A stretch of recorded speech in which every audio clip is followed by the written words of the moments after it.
In an interview with the BBC about his dramatic photo of the senator opening fire, Reuters photographer Andres Martinez Cesares said Fettia came out of the vehicle and pointed a gun in the air and fired some shots and then fired to the ground. Fettia, who like all lawmakers enjoys immunity from prosecution in certain instances, has not been arrested or charged. Some, however, have called for his immunity to be lifted. It is universally accepted that self-defense is not left to the discretion of the accused, but to the investigating judge or the judge of the criminal court, said Marie-Yolène Gilles, founder of the Port-au-Prince-based human rights group Fondation J'Éclairé. Gilles added that Haiti's Supreme Court addressed his question in a legal judgment dating back to November 18, 1874.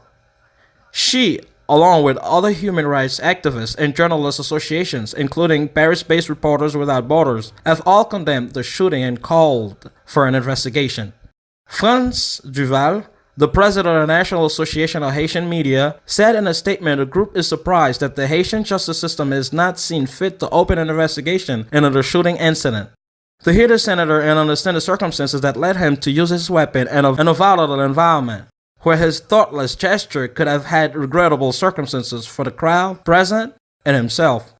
The Association of Haitian Journalists also issued a statement saying the shooting incident is just one example of several cases of aggression and attacks journalists in Haiti have experienced recently. A week before the shooting, journalist Zido Elmo was stabbed, and 2 individuals accompanying him were beaten as Elmo covered an anti-government protest in southeast Haiti, the association said. These acts against journalists are perpetrated in broad daylight and with everyone's knowledge, said Jacques Desrosiers, Secretary General of the association. The Association of Haitian Journalists strongly protests against these actions that are not in line with democracy, the rule of law, freedom of expression, and the freedom of the press.